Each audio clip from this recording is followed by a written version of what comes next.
I'm Monroe Franz. I'm the Vice Provost for Institutional Inclusive Excellence here at Tufts. It is so great to be in community with all of you this evening. Thank you for showing up. Thank you for being present. Thank you for your partnership and your collaboration. And what I would like to also say that this is just a moment. This is an incredible moment because literally about a year ago to this day, many of us were here in this space where we had the opportunity to reflect on and be in community in the next juncture of our work here at Tufts, where we announced the new naming of our office and the new framework for the work going forward. Now here we are a year later. A year later in our journey, and wow, what a year it has been here at Tufts in this space, in the world, at our campus, and in many of our lives.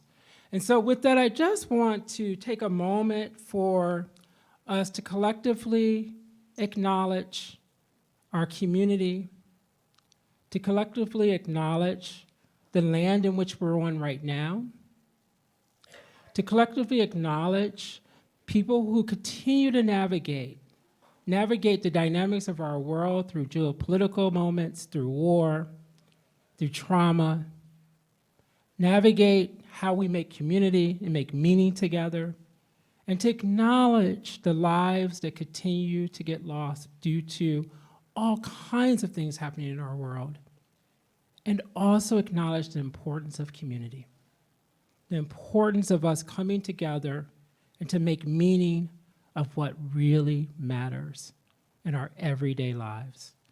And so if we can just take a moment of pause together in community and breathe and reflect.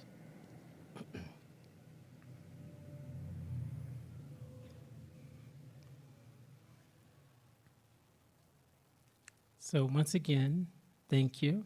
And we also have people on camera on our Zoom. I want to say welcome. Thank you for joining us virtually. It's always nice to you see how expansive our community can be and the importance of creating these opportunities for access. And so when we're allowed this space for people to join us remotely, we're actually creating more access. And to me, this is incredibly critical to this work if we're going to truly be inclusive. As you all many of you may have seen this quote before. It's one of my favorites. And Bell Hooks was an amazing and incredible thought leader, a terrific writer, and even more importantly, an amazing teacher. And I had the incredible opportunity of being on a panel with her once, and she told me, I think you could be my nephew or something. And that was such an honor as we shared a little bite to eat together, and I just got to be in her incredible presence. And what Bell has said about the transformation of higher education and what learning can do is this. The academy is not paradise, but learning is a place where paradise can be created. The classroom, with all of its limitations, remains a location of possibility.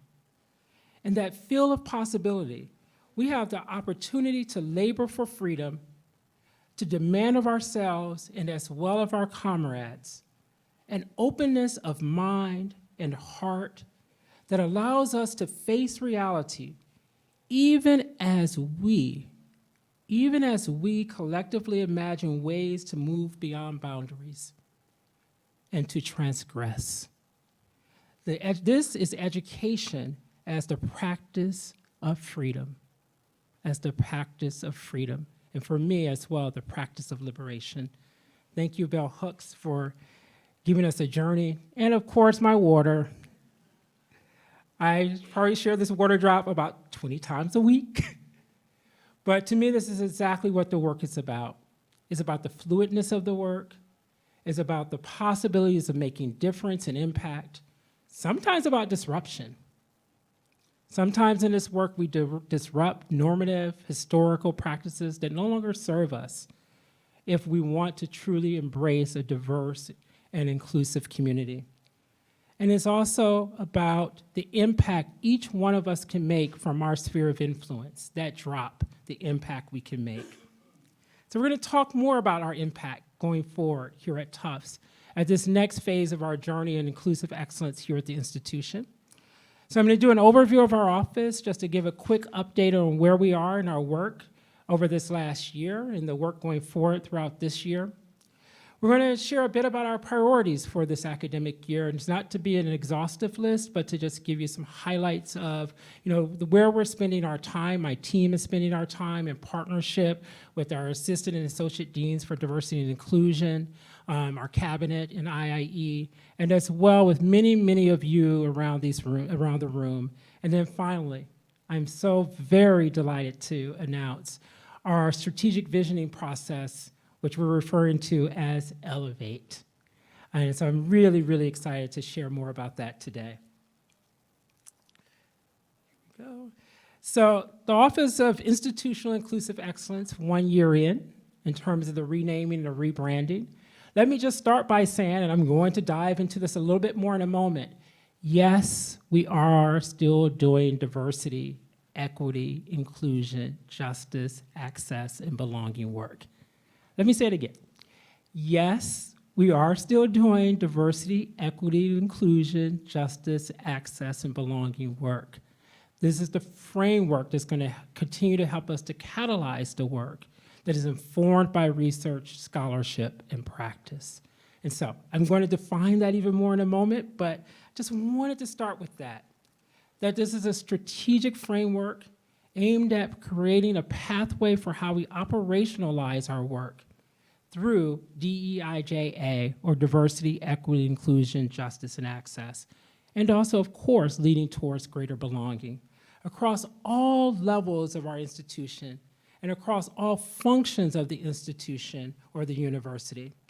It helps us to embed the work in our research, in our teaching, in our scholarship, in our learning, and our practice, across all parts of the institution to make it sustainable and possible.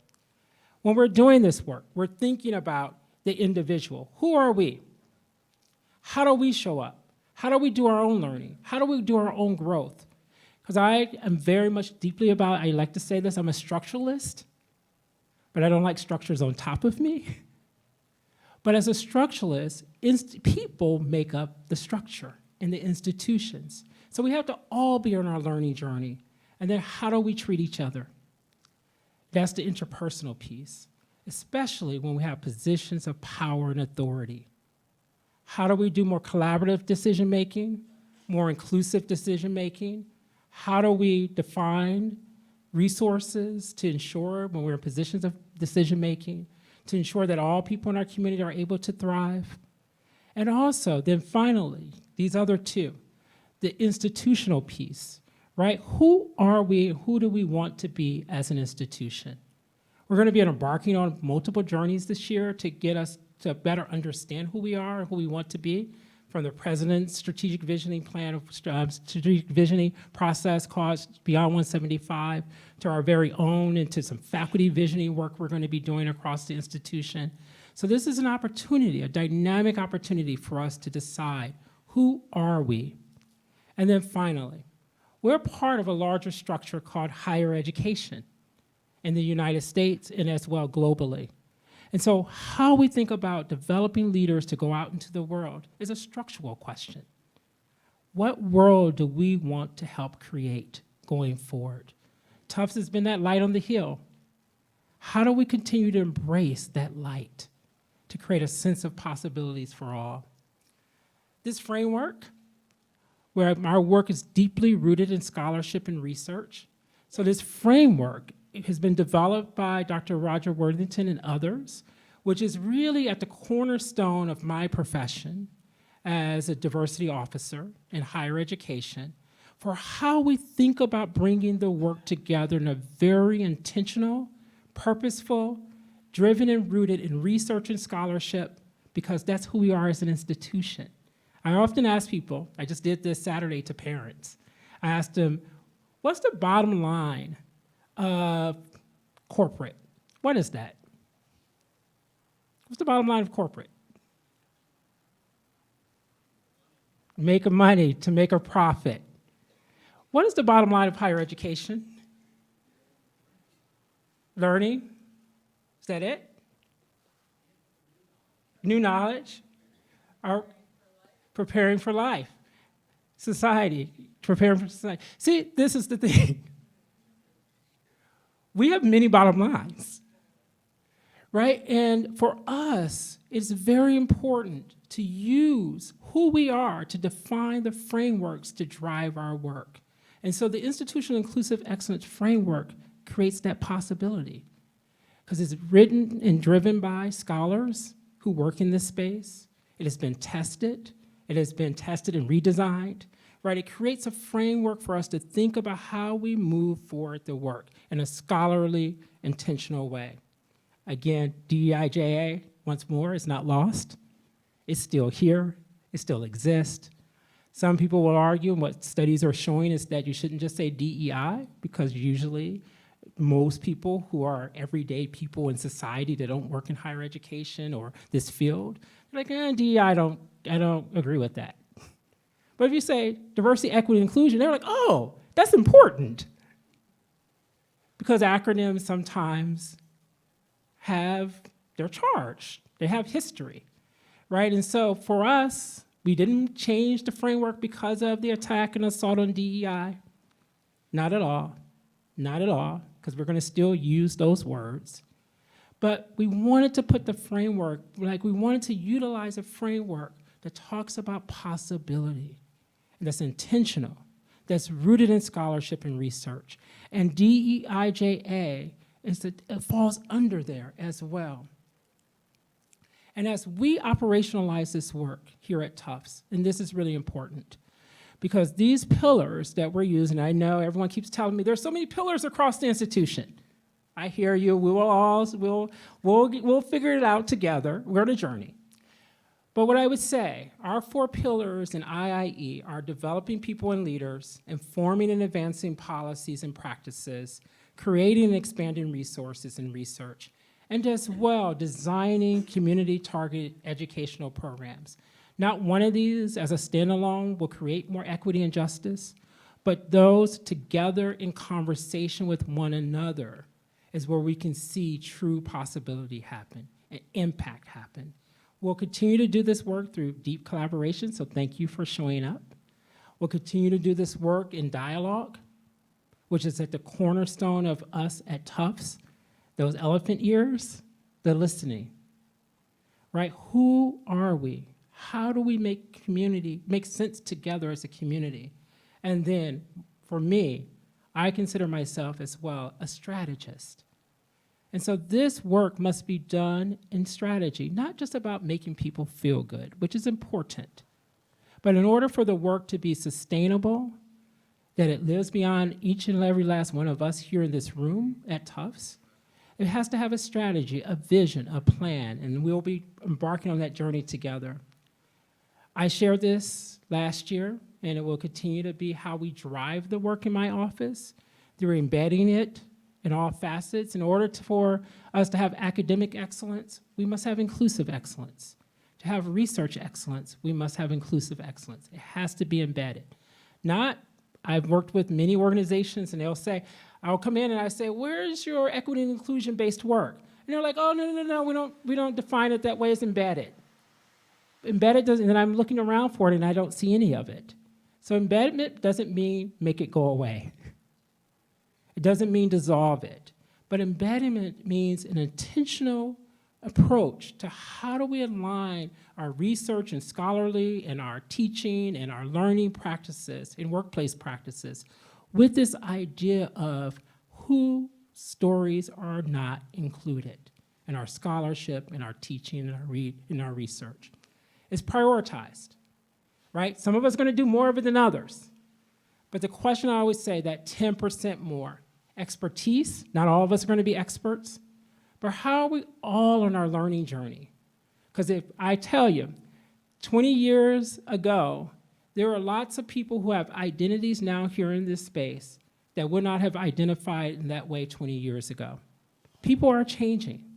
The world is ever evolving. And if we truly care about creating a workplace where all thrive, classrooms where all thrive, we need to have some ongoing expertise development. And then you have to have literal experts in the space. And even if they're not here physically in terms of a Tufts employee, how are we bringing that expertise in when needed? Action and then accountability.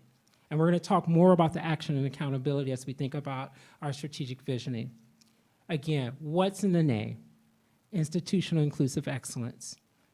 As I said, it's about this, how do we put all parts of the institution in conversation with each other to advance change that's positive, that creates a world where all of us, again, thrive. We're going to continue to build. I said this last year as well, and I continue to say this. There was a lot of great work happening at Tufts before I arrived. There are lots of faculty, some of whom are here in this space today, that have been doing really incredible work here at the institution. I'm looking at Chris Wan right in front of me because I'm just seeing you. I'm naming you. I don't want to start calling out a bunch of people, but I'm seeing you here right in front of me. And people who've done incredible work were prior to my arrival, and many of my team members as well. And we're going to continue to build on those foundations. And then also imagine a collective future together around new possibilities. This is a list of some of them, right? We won't belabor this, but this just gives you a sense that this work is not divorced from the past. And it's not meant, but it's informed by the past, and it's informed by the past, right? How we define the work going forward does take us looking back at who were we? Whose land are we on? Whose back has Tufts been built upon? That's not a thing when I was just talking with some of our faculty today about this. This is not a thing for us to shy away from, but to embrace, because it's a part of our complicated history. It's a part of who we are as an institution. We cannot talk about the theft of indigenous land without we can't talk about the United States without talking about the theft of indigenous land. We cannot talk about the United States without talking about movements for freedom and liberation. We cannot talk about the United States without talking about all the brilliant inventions that have happened in the United States, nor here at Tufts. It's all a part of who we are. And we'll continue to build upon that to define new possibilities going forward. Enjoy, liberation, accountability, and most importantly, thoughtful, intentional transparency. Those hard conversations are not things we should shy away from. This is a part of the model if we're going to be in dialogue, and we're going to make dialogue a cornerstone of who we are. Transparent and truth-telling is not a bad thing. I am so thankful that I get the opportunity to work with really talented, dynamic, and thoughtful people, many of all of you, but specifically my team at IIE. These are who they are. So I was quickly, Lisa Bloom, if you're around, just raise your hand very quickly. Lisa's back there in the back. Thank you for all of your support and coordinating this evening. Naomi Bose, who oversees our dialogue work, who's sitting up here. Tiffany Enos, who's working on staff and administrative inclusive excellence. Then myself, hi, me. Tiffany House, who's here, who's working on our faculty, inclusive faculty work. Elena, my deputy, who's doing all things. Ricky Morris Spencer, who just got promoted, so we needed to change this title on here. Sorry about that, Ricky. Then Jasmine, who's my executive assistant, far in the back, out there doing all the great things that she does. And then Victor Jose, I don't think he could be with us tonight. He's feeling ill. So we have developed a team based on some team that were here before my arrival, and then we had transitions. Before I came in and as I came in, some transitions. So we used that opportunity and the resources that were existing to reimagine in the spirit of the work going forward. And also to make it more explicit. Who can you contact when you need support and you want to collaborate and you want to be a co-learner and a co-creator with? So that's the team. Quickly, I'm not going to go over all of these in depth, but this just gives you a sense of our priorities for the year. And we intentionally map them back into our pillars, right? Because the work we will do continuing going forward will be defined by these areas of prioritization in our work, the pillars. So developing education and opportunities for our community, expanding university-wide inclusive and restorative dialogue programs. Thank you, Naomi. Thank you, Jonathan, who's in Tisch and Generous Listening and Dialogue Center. Ash Rose, who is in Arts and Sciences and Engineering and Student Life. They're working together as a cohort, as a collaboration to advance dialogue at the institution. And then as well, policies. This is incredibly important. Policies help us to know what's important. I was in my previous institution, and we're making all kinds of decisions about the workforce, our students, our faculty lives, around COVID. And one of the things that my team, my boss and I and others, said it's very important that we're at that table. Very important at that table. Because as we're developing policies that impact the lives of people, we need to ensure we're doing that inclusively and equitably. In the same way when we're communicating to the world, to our community, we need to have that checkpoint of, are we putting out messages that are inclusive, they're equitable? Are we developing policies are that way? So we'll continue to partner with HR, colleagues across the institution as we're doing this work, and of course the very work that we also partner with the deans on in the provost's office, et cetera. Studies. We're doing a whole study. I saw Heidi here somewhere. We're in Barb, and so we're in deep partnerships with our operations team in terms of thinking forward around accessibility in our community. My office is the executive sponsor of the project, but we're working in deep partnership to look at outdoor accessibility here at Tufts this year. More to come about that. You'll be getting communications about that soon. Affinity groups for our community, our employees, is important. So we'll continue to do that work, and also engagement with our alumni and student communities. Our faculty. Diversifying our faculty is critical here. I have the numbers, and I know there's a lot of possibility of growth in that area. So we'll continue to do that work through the cluster program and other faculty visioning that we'll do together collaboratively, and then of course, the work with all of you. This is a moment, thank you again for showing up, and this will continue to be a priority for us. For those on the screen and those here too, please stay connected to us. This is a list of our development and ongoing opportunities to engage and partner. And so lots of programs here. I am absolutely not going to go over those, but you see them here. And then, now the big reveal. It's time to elevate. I wish we had a song or something. I think there's a song out there called Elevate. I don't know who sings it, but so this is the moment and the next phase of our journey in the work. We're focusing on elevating from the past into the future. This journey together on, again, who are we and who do we want to be going forward? Who are we and who do we want to be going forward in this space? This work is a parallel process to the President's Beyond 175 questions as well, as who are we, who do we want to be going forward? Right, and so these two processes are going to be these opportunities for us to hear from the community broadly around who do we want to be a vision going forward, and also specifically in this space as well.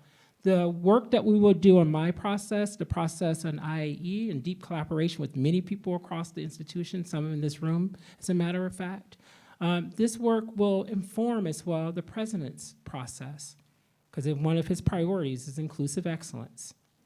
And as well, the President's work and what we may learn from that process will inform our process as well.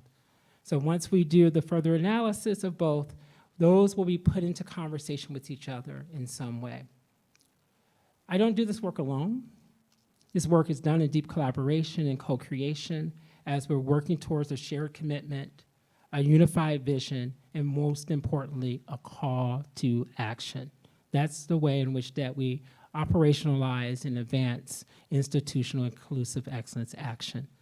I am going to ask really the person that's leading this process, I'm going to ask Elena McCauley, our Assistant Vice Provost for Inclusive Excellence in Leadership, to come up. She is driving the process for us.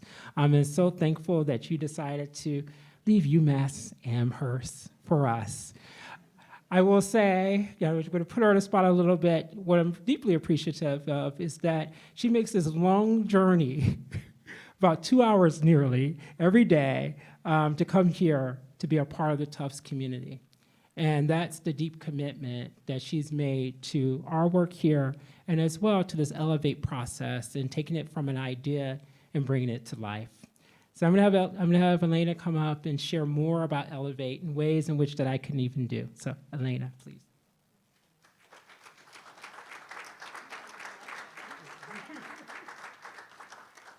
Thank you. I feel like I'm blushing now, which is awkward, but good to meet all of you and see you all on Zoom and in real life. As Monroe said, I drive 2 hours and 15 minutes one way to be with all of you, and I have 3 children at home who don't let me sleep. So I am very excited to be in community with you all to highlight one of the most exciting elements of my work right now is advancing this vision forward towards collective action that we all have the opportunity to be involved in.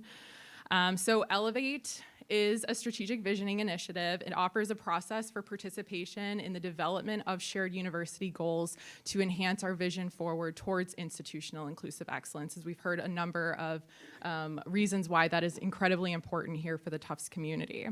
It builds on many of the existing efforts that you all have been a part of longstanding. Tufts has had quite a bit of success, and so I think that my job here is creating the thread that weaves us all together so that we're going in the same direction in a lot of the work that is being done.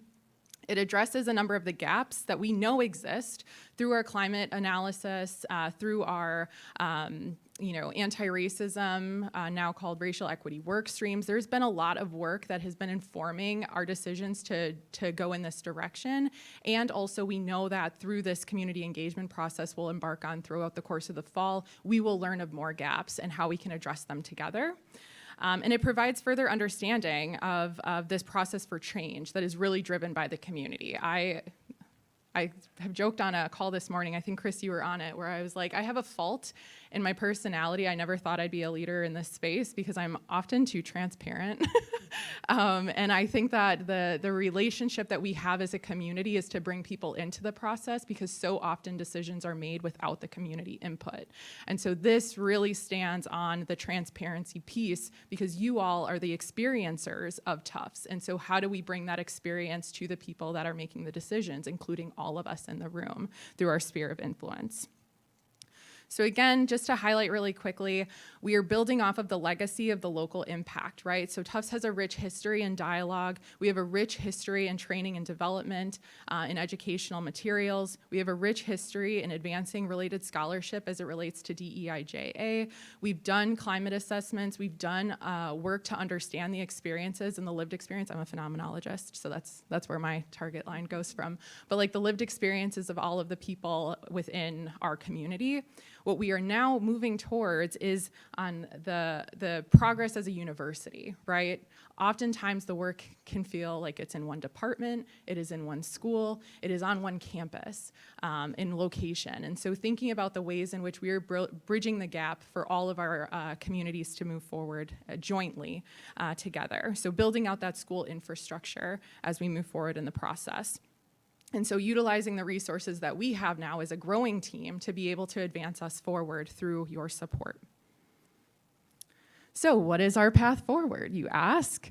We're trying to, lofty tagline, which I will actually give credit to Colin Garrity for writing. We are mobilizing transformative change towards institutional inclusive excellence at Tufts, and it requires a shared vision and alignment of efforts. So again, we know what has happened, we know of the research, we know of all of these things. We just need to further define our direction forward. With that, I've also mentioned a number of times we will be leaning on the voices of the community, but we also have developed a number of teams to inform our process thus far. We have a pretty robust core team. I won't name all of the folks on here, but if you are a member of the core team, wave your hand. I see some of you here. Maybe some of you are online, I'm waving to you. And so we've brought together a core team that are really the chief drivers of the process internally to ensure that our processes are aligning with all of the other visioning that is happening. We have a lot of vision. We probably are at 2020 at this point. If you're an optometrist, I don't know. But we are really trying to see into the future of what Tufts can be. Similarly, we even have a far more robust steering committee. Don't get hung up on the boxes, the squares, the names, and things like that. Just recognize that we are bringing so many people into the process of even how we're creating this thoughtfully and intentionally to ensure that once we even get to the community feedback piece, that it is in a way that is accessible. Are we asking the right questions? Are we relating to people? Are students even gonna wanna participate with all this jargon we're talking about sometimes? So ensuring that we are making the access point really accessible for all folks to be able to participate and be involved in. So students are sitting on our steering committee. We have faculty sitting on our steering committee. We have staff sitting on our steering committee because, again, no voice should be excluded from all stages of our process. High-level next steps for Elevate. If you all have read the website, you would know this already. But high-level next steps in this process, Monroe has done a lot since his journey led him to Tufts to listen to the community, right? This is how we've gotten here thus far. The community will continue to be listened to. Thank you to the T, or to the train. The community will continue to be listened to through these various community engagement sessions, which we will ask as a call to action directly that all of you participate in. This is open to every member of the Tufts community, staff, students, faculty. So you will have an opportunity. There will be one hosted specifically on every campus. There will also be virtual opportunities as well for you all to participate. There might be some asynchronous options, and you'll even get a little bit of a teaser here today if you're in person. For folks joining online, you will be able to provide your reflections in the feedback form of this event. So this fall, what we're really doing, we've constructed the core team, we've constructed a steering committee, and we are going to be listening actively to what you all need based on our values, based on our vision, based on who we want to be, and elevating the existing work that is already happening, but bringing it to scale so more people can benefit from that. And then in the spring, what we are going to do is work individually with all of the schools to ensure that school goals align with the institutional vision. We recognize that a lot of this work, sometimes many schools have already defined their goals. How does it continue to reinforce the pillars that we've already got? Many of you are doing that already, but ensuring that we are all moving in the same direction with that continued support. So, Elevate. Share your voice, please. These are the community engagement sessions. Please take a QR code scan. We will be asking you to also take materials on the way out so that you can sign up and register for them. They are 90-minute community engagement sessions. We have cut down the time based on feedback from various members of our steering committee, but we really have 4 purposes with the community engagement session. One is to continue to understand what we are even talking about when we talk about institutional inclusive excellence. 2 is to build community in the process. It doesn't help us if we have a conversation over here about one issue and a conversation over here about another issue, if really a lot of those things inform one another and we can make cohesive process moving forward. So being able to uncover some of that in real time and to ideate about our vision forward. So we hope that you are able to participate. Also, if any of you are interested, I know I already tagged Jefferson in the back to be a table facilitator for some of these sessions. We will do a facilitated training for you all. It's actually not a huge lift, but if you are passionate about this work, if you are really interested, I'm hoping because you are all here, that is an indication that you are passionate about where Tufts can go. Please sign up to be a table facilitator for these various conversations and encourage students, faculty, staff, many people in your areas to participate in the process. And I haven't even had a slide on this, but Monroe has been giving me a hard time. When I called this initiative Elevate, he's like, oh, what is that? Why are we calling it Elevate? And then he's like, we need an ambassador program for this initiative. And I think that is really where we're trying to build out a community of practice rather than a community that, you know, is a receiving end of a lot of the initiatives being dictated towards us, but we can collectively be a part of the practice that we'd like to see. So I lovingly call our ambassador program that we will launch the elevators. Not as cute of an unveiling as what they do in like the tech industries where it's a new iPhone or something like that. But the elevators will be a part of elevating our process forward. So I think really, you know, you have to have collective action in order to see collective action, right? We're really trying to think about the ways institutional change can happen, and numbers matter in that process. So building out that cohesive group of ambassadors that are able to share in that process moving forward. So we ask for you all to share your voice. And I will turn it back over to Monroe. So this is important, right? We know a best practice is bringing community together and hearing the voices of the very people decisions will impact. People will ask me, what does inclusion mean? I just got asked this question the other day. Can you define it? And I said, it's about not only bringing people to the table, but it's ensuring that they can eat. And so that is what inclusion is about. We want to bring people to the table, but we want to ensure that your voices are also heard. So not only are we asking you to participate, but please, please encourage your students, your colleagues to join us as well in this journey.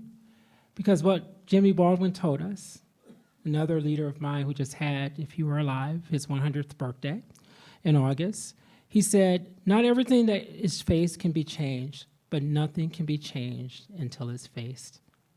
So we're on a journey together on making meaning, making sense, learning from each other, learning from our past, learning from emerging trends and possibilities, and setting a framework for us to go forward together collectively.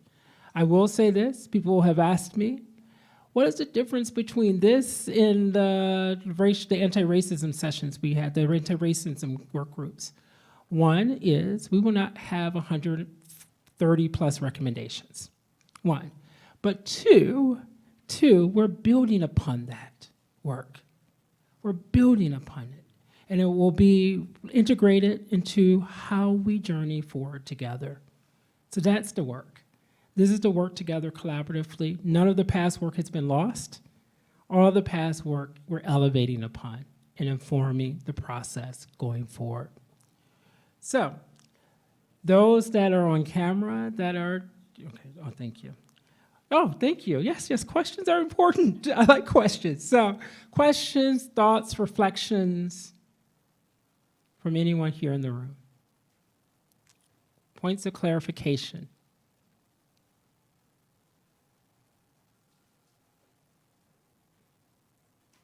Yes. We think we have a mic coming.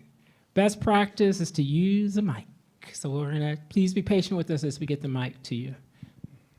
Thank you very much. Yeah. Thank you for your presentation. You mentioned in one of the slides that your office is also coordinating with the assistant and associate deans within each school. Can you talk more about that? What are they doing? What is your office doing? Yeah. So this is, so our cabinet, which are there are a number of the folks here.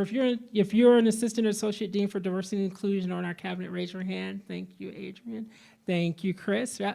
And so every school has at least one, with the exception of SMFA right now, but we're working on that. Sherry and I are in deep conversations with that. And their role is to do the work, localize the work in the schools, in their unit, in their schools, in partnership, deep partnership with my office. We just had a retreat last week where we did a lot of co-creation together, a lot of ideation together. We tested this process with them and got a lot of their feedback. We made adjustments based on that. As we go forward in the strategic visioning process, what will happen is that this semester into probably January, we will do the university-wide visioning together across all facets of the community. And then in the spring semester, we will work with the ADDIs, committees in the schools as well, because I know many schools have committees with the deans, with the EADs and academic deans, et cetera. We will work in deep partnership, but really being driven by the ADDIs, driving that work at the school level, and helping to then do the alignment and integration, not sameness. So we'll have, like, say, for instance, we'll decide inclusive mentoring should be a key priority for the university going forward in the next 3 to 5 years. Then somewhere like, and I'm just because I'm seeing Adrian here, somewhere like Fletcher may say, okay, that's very important to us as well. And we're going to do this in how do we, like, draw connections between our alums who are doing this work and from backgrounds, underrepresented backgrounds, and bringing them back in to the community in a real intentional and structural way. That's going to be a priority for us going forward on this journey. And so that might be a goal as a part of the visioning process. And so that will be then driven by Adrian and Fletcher in partnership with the community there.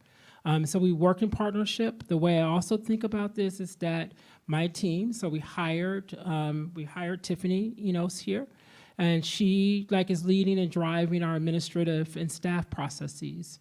Because I heard from the EADs in particular and the ADDIs that was a major gap. So we're here to also help close gaps, like in partnership, in collaboration, not a service model, but in partnership and collaboration to help close where gaps exist. And then finally, again, my team, we're here to set the strategic vision, but again, working in deep partnership across the areas of the schools, and the ADDIs really help us to do that. So it's a partnership. And I will say that, we're also there to help build their capacity. So we do a lot of training with them, development with them, bring them together to help solve for things, strategize around things, where we can build, where we can scale possibilities. And so part of what we'll continue to do is think about where we can scale more and learn from each other more. We're already seeing that some of that happening. It was a brilliant moment to see the ADDIs in conversation this last week and moving forward on projects together. That was not happening in real deep ways previously. And so we've been able to help facilitate that process. So I hope that answers the question. Yeah. Other questions? Yes, please.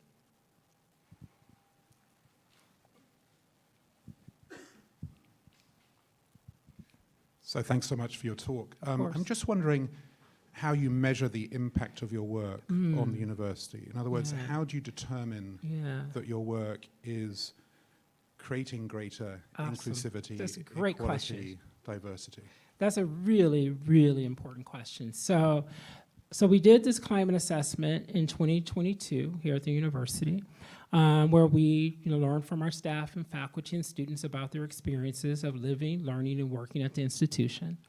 And that is going to inform our Elevate process. So that's not lost. And the reason why I say that we want to set goals through this process that where we can measure the impact is why I want to set goals that are 3 to 5 year span. Because then in the next climate assessment, where the areas we've made priorities, we will develop a climate assessment that is in conversation with the goals so that we can then measure the impact. But let me say this, we shouldn't wait until then to measure the impact. So what we'll continue to do then in a really thoughtful way, planful way, are a set of pulse surveys where we're able to ask very specific questions, like again say if inclusive mentorship is an area that we decide to focus on. That then I would ask questions, a pulse around how is mentoring going here at the institution? And it may be just that one question. That's a pulse survey, very short, quick pulse of where we are around a very specific question. And then focus groups in between as well. Maybe in some schools, focus groups about a particular program that we've invested in so that we can measure throughout. So these different iterative moments of where we're able to take a snapshot of where we are in the progress and where we've gone, and then this climate assessment, which you typically do those about 5 years is a best practice. Yeah. Yes, thank you. I've been told one more question.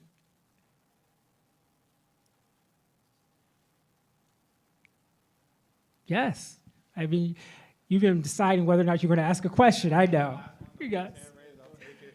All right. Awesome. Thank you. First of all, thank you for the presentation. Thank you for your presentation as well. Yeah. Very excited for elevate and the plans that you guys have. One question I have is like talking about historically, and then also in the larger context of the world. Like obviously Tufts is doing a great job. You guys are doing a great job with this, but the rest of the world doesn't necessarily see it as a great job and may not necessarily see it as something that has to happen, should be happening. Yep. And so as this is the strategic vision for what we're going to do in the future, what if the contextual, like the context changes? You know, like what's the conversations around that reality been like? That's a big, big question. Woo. Woo. Wow, I don't even know where to go yet. Well, no, seriously, no. But I would say, this is why the work has to be rooted in scholarship and research, because when we can make the cases about advancing the academic mission, that creates the security for the work. I've been through it before. I've been through it when executive orders were said that we have to stop the work, right, at institutions, right? And so some people will say, oh, no, we're in Massachusetts, it's a great and liberal place or whatever, and this is not to get into politics. But it is a place where, we should feel rest assured it's going to be okay. But we know that there are different things that could happen that may pause the work. But if you can attach it back to academics, that you're advancing the academic mission. Now, we may have to remap it some, don't get me wrong, it won't be easy. But when you can map it back into the academic mission, that creates security for the work. And so I'm appreciative that, that we are situated in the provost's office while I still have a reporting line into Sunil. I'm appreciative of that because it already says that this work is helping to advance the academic mission of the institution. And so that is a way in which that I have seen institutions, even in states where they're being told they can't do DEI work any longer. I have friends who have lost their jobs. I have friends who are out of jobs right now by places that have made those decisions, and others who are not, who are still at that institution doing work because they've integrated the work into an academic framework. And so we will have to make some adjustments of some things potentially, for sure. But I think that we are already set up to do that. We're poised to do that already. It won't be easy. Don't get me wrong. It will not be easy because I've been through it. It will not be easy. But when you already are setting yourself up to be able to build upon where you're situated, which we are, I think it will make that work a lot less challenging. It won't be easy, but a lot less challenging. Thank you. All right, so I'm going to have Elena come back up, and she's going to walk us through the final phases of this evening. All right, I'm actually not a podium person, so I'm just going to hold the mic. This will actually, sorry, can't have two mics though, just turn it off. So this will actually conclude the formal piece of our live stream session. We invite the folks that are on our live stream to provide feedback through the feedback form. We are going to, in person, take part in a reflection exercise that you will have an opportunity to respond to online in that feedback form. So thank you so much for tuning in. In this next phase here, we are going to invite our IIE team to hand out a bunch of forms. It's not really, it's a one-pager, 3 questions. But it is a short teaser for some of the questions that you might expect to see during our community engagement sessions, really thinking about our vision, our impact, and our values. Who do we want to be? What do we want to do? And what values do we want to hold for ourselves, for each other, for leadership, and for our community as we embark on this process together? So these are the questions that we will be handing out to folks. It will also be in a sheet. And we're going to ask you to get into just quickly reflect on what you think of these questions or your responses to these questions. And then we'll call you to share with a person next to you, a person close to you. Introduce yourselves as well. We say we're trying to build community, and oftentimes we jump into action without actually being in community with one another. And so I'm just inviting you all to participate in this mini exercise. We'll only have about 10 to 15 minutes to do this right now. And I am actually quite proud. All of my team knows that I'm a weirdo nerd, and I was incredibly excited to find this image of a jumbo sitting in a tree reflecting. And I think it's an opportunity for us to really embrace the spirit of what it means to be in community with one another. Listen bigger than you speak. So we're going to take some time to reflect, and we'll invite you to be in conversation with one another. Thank you.